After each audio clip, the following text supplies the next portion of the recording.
네, 오늘이 그 2017년 5월 9일 19대 대선 당선자 발표일로부터 정확하게 1년이 되는 날입니다.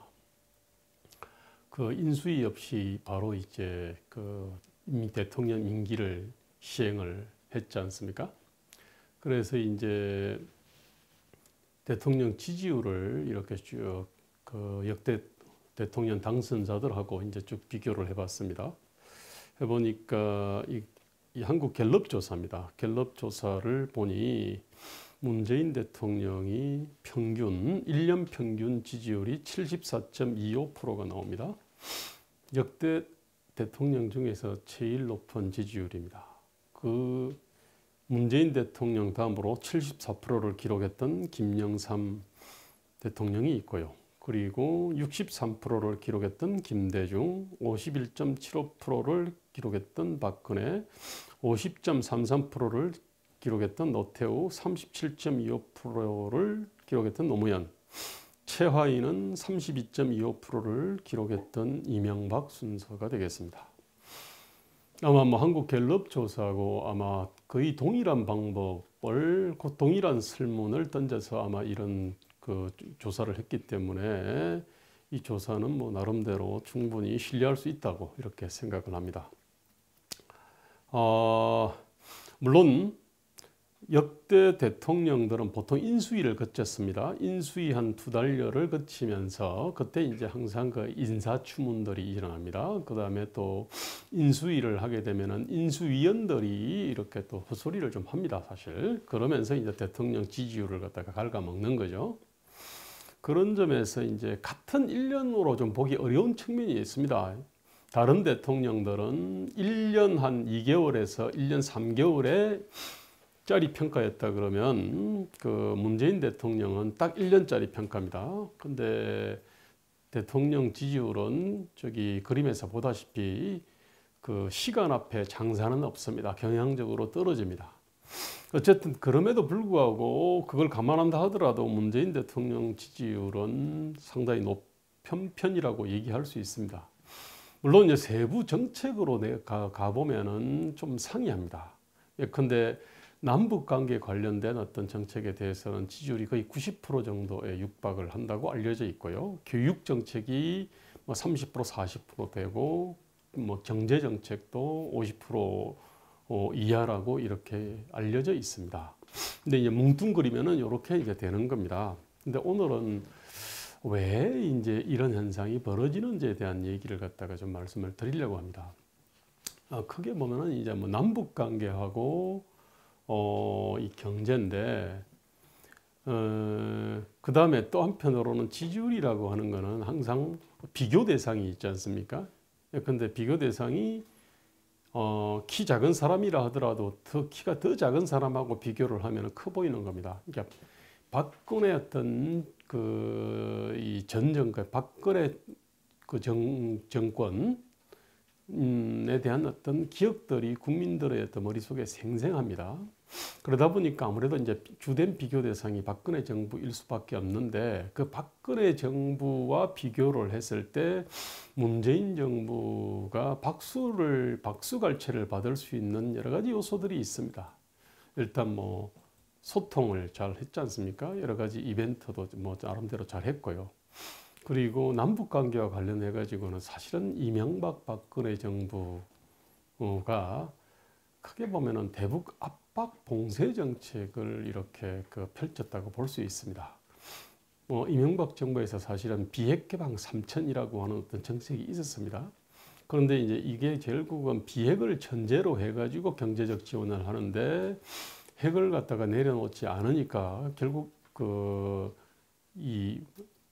결국은 제재 압박 정책을 갖다 펼친 거죠. 그런데 제재 압박 정책을 펼쳤는데 중국이라 압록강, 두만강을 경계로 하고 있는 중국과 러시아 쪽은 둘려 있었지 않습니까? 그때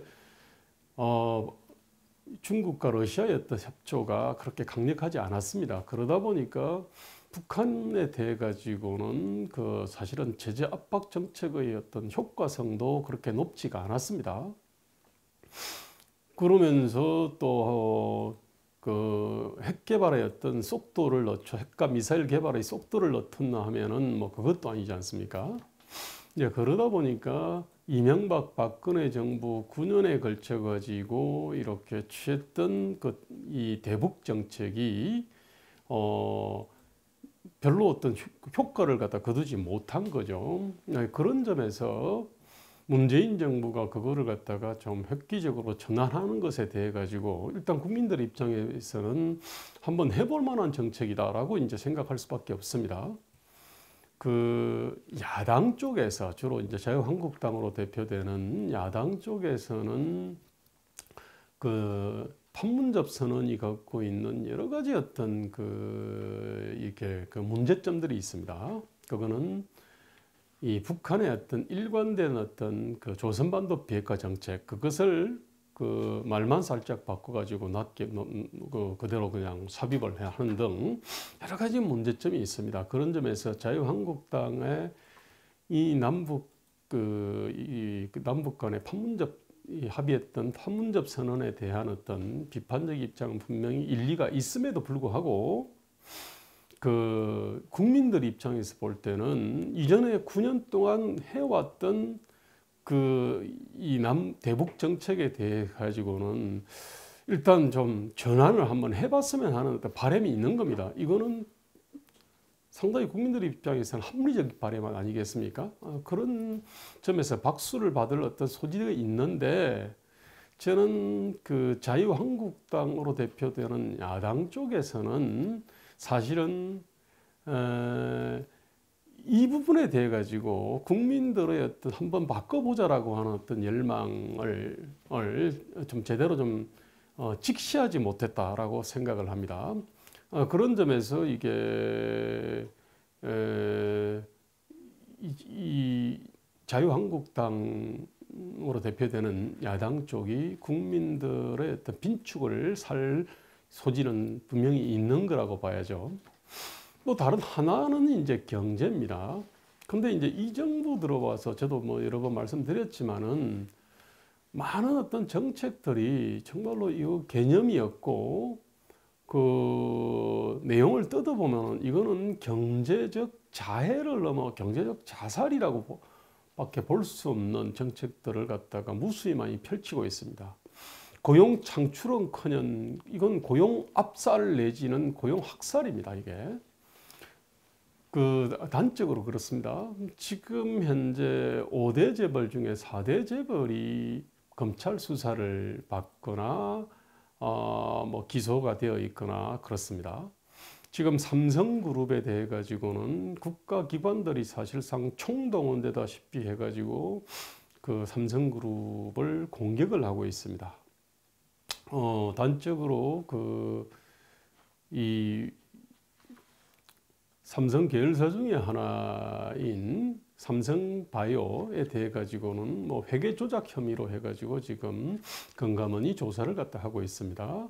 그 다음에 삼성전자 서비스에 대해 가지고는 노조 탄압 혐의로 이렇게 그 조사를 받고 그 입건이 되고 그러고 있습니다. 그 다음에 뭐 이재용 삼성전자 부회장의 어떤 상태는 뭐 국민들이 다 아는 거고요. 사실은 우리나라에서 국세청이 만약에 세무조사를 갖다가 한다 그러면은 어떤 뭐 틀면은 반드시 어떤 기업이든지 걸리게 돼 있습니다. 게다가 만약에 회계 조작 혐의로 해가지고 아마 웬만한 기업들을 틀면은 아마 거기서 또 뭐 하나씩 나오지 않을 수가 없습니다.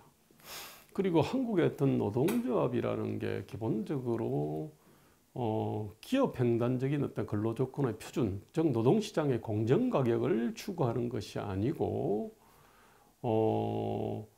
하는 일에 비해 가지고 월등히 높은 권리이익을 추구하는 집단이지 않습니까? 그렇기 때문에 기업들이 노동조합 활동에 대해 가지고는 대단한 어떤 경계심을 갖고 있습니다. 지금 이 시간에도 아마 대기업에서 노무 담당 어떤 이 간부들은 노조의 힘을 어떻게든지 좀 이렇게 약화시킬까, 뭐 아마 이런 고민을 하고 있을 거예요, 이게. 근데 문제는 이것을 갖다 걸게 되면은 다 이게 부당노동 행위로 해가지고 입건될 수 있는 겁니다. 자, 이 얘기가 무슨 얘기냐면은 한국에서 어떤 기업 활동은 너무나 위험한 행위가 된다는 얘기입니다, 이게.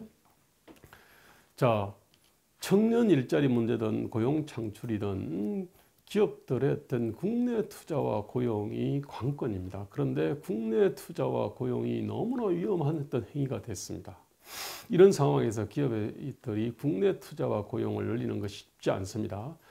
삼성전자를 보고 야, 우리는 괜찮지 이렇게 생각하지 않습니다. 이거는 국가기관이 세무든 회계든 아니면은 이게 노사관계든 여기에 대해서 엄격한 잣대를 갖다가 들이댄다면, 그 다음에 파리바게뜨 때처럼 5,378명 직고용 명령을 했던 데처럼 이 사내 어떤 원하청 관계에 대해서 엄격한 잣대를 들이댄다 그러면은 사실은 남아날 기업들이 없습니다. 그렇기 때문에 이건 삼성의 문제로 보는 것이 아니라 이건 우리 기업의 문제로 보고 국내 투자와 고용의 어떤 문제로 받아들이게 되어 있습니다. 뿐만 아니라 공공부문 일자리 81만 개를 이렇게 앞세워 가지고 수많은 어떤 청년들을 노량진의 어떤 고시공시 이 고시촌으로 사실은 이렇게 몰아넣습니다. 가장 어떤 진취적이고 창의와 열정이 넘치는 청년들을 그렇게 고시공시촌으로 몰아넣는 겁니다. 이거는 그만큼 즉 민간 어떤 기업으로 가야 될 어떤 청년 인재들을 사실상 싸그리 다 쓸어가지고 고시공시촌에 몰아넣는 거나 마찬가지입니다. 이 역시도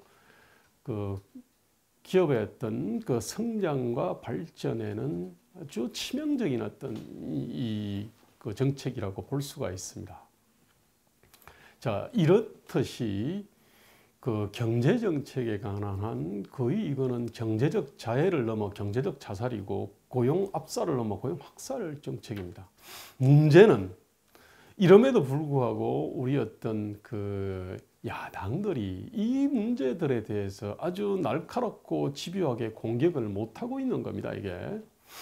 반면에 야당들이 특히 자유한국당으로 대표되는 야당은 일종의 늑대와 소년 일화 아시지 않습니까? 이게 늑대 소년처럼 돼 있는 겁니다. 즉 옛날에는 늑대가 나타났다 이렇게 했습니다. 그런데 그것이 사실 과장이었지 않습니까? 그런데 지금 어떤 이 남북 관계를 풀어나가는 것을 보면은 사실은 정말로 이거는 늑대가 나타났다라고 얘기할 수도 있는 겁니다. 그런데 지금 마을 사람들이 믿지를 않는 거예요, 이게. 근데 지금 그 얘기를 계속하고 있습니다. 반면에 이 정부가 가장 잘 못하고 있는 이 정책에 대해 가지고는 제대로 된 어떤 비판을 못하고 있는 겁니다, 이게. 한국에서의 국내 투자와 고용이 너무나 위험한 행위로 지금 만들고 있는데, 그래서 기업들을 내쫓고 있는데, 그 다음에 기업으로 이렇게 가려고 하는 청년 인재들을 노량진 어떤 고시공시촌으로 이렇게 몰아가고 있는데, 거기에 대해 가지고 제대로 된 비판을 하지 못하고 있는 겁니다. 드디어 지금 최저임금의 어떤 영향이 나타나고 있습니다. 3월 고용이 취업자 증가율이 한 10만 명 수준으로 예년에 비해서 3분의 1이다라고 이때 얘기를 하고 있습니다. 근데 이게 문제는 고용 문제는 양적으로 3분의 1으로 줄었다. 이게 또 문제지만 질적으로도 문제가 있습니다. 아시다시피 우리 최저임금은 우리보다 소득이 한 30% 높은 일본보다도 높은 수준입니다. 자, 그런데 이런 어쨌든 최저임금은 이런 어떤 규제를 통해서 끌어올릴 수는 있습니다. 하지만은 사람이 받는 임금은 이른바 이렇게 임률 곱하기 노동시간 아닙니까? 근데 노동시간을 규제를 할 수 있나요? 상한선 규제할 수 있습니다. 그렇지만 하한선 어떻게 규제합니까? 예컨대 노동시간이 빵인 사람이 있습니다. 실업자죠, 그죠? 아니면 비경제활동 인구거나. 노동시간 5시간, 일주일에 5시간 일할 수 있고 10시간 일할 수 있습니다. 그런데 지금 어떤 문제가 벌어지고 있느냐? 초단시간 어떤 알바들이 날아나고 있습니다. 그 피부로 느끼지 않습니까? 옛날에는 4시간, 5시간 쓰다가 최저임금이 올라가니까 가장 피크 타임에만 사람을 갖다가 쓰는 겁니다. 그렇게 되다 보니까 이제 뭐 2시간짜리, 3시간짜리 어떤 알바들이 늘어나는 겁니다. 이게 이런 것들이 늘어나 가지고 그나마도 우리 지금 예년 고용 수준이 과거의 3분의 1 수준이 되는 겁니다. 사실은 최저임금을 갖다가 급격하게 올릴 때 다 예상했던 일입니다. 지금 일본이 그러고 있습니다. 지금 일본의 뭐 최저임금의 어떤 제일 높은 데가 이제 동경도 쪽인데 한 900엔 수준입니다. 그럼에도 불구하고 이런 일들이 일어났는데 한국이라 그러면은 더 말할 나위가 없습니다. 이게. 자, 그러면서 어떤 고용의 양과 질 자체가 아주 극도적으로 나빠지고 있습니다. 저는 지금 문재인 정부의 어떤 이렇게 이른바 가공할 지지율입니다. 이게 가장 중요한 어떤 이 경제 정책에서 이렇게 자해적이고 자살적인데 그거를 감안한다 그러면은 이거는 정말로 가공할 지지율인데 이거는 기본적으로 저는 야당들의 어떤 무능 탓이 크다고 생각합니다. 요약하자면은 비교 대상이 박근혜 정권입니다. 그거는 뭐 바꿀 수는 없는 일입니다. 이거는 어쨌든 그거는 박근혜 정권의 불행이고 현 문재인 정권의 행운이라고 볼 수 있는 겁니다. 그런데 남북 관계와 관련해 가지고는 사실은 9년 동안 했는데 별로 효과를 못 봤으면은 전환하는 거는 어떻게 보면 당연한 겁니다. 그러면은 그 민심을 갖다가 수용을 하고 경제와 고용 정책과 관련해 가지고는 아주 매섭게 내리쳐야 되는데 지금 그러고 있지를 못한 겁니다. 이게. 그래서 결국은 야당의 어떤 무능 내지 혼미, 헛발질이 문재인 정부의 어떤 이런 가공한 지지율을 만든 요인이 아니냐 이렇게 생각합니다. 감사합니다. 네.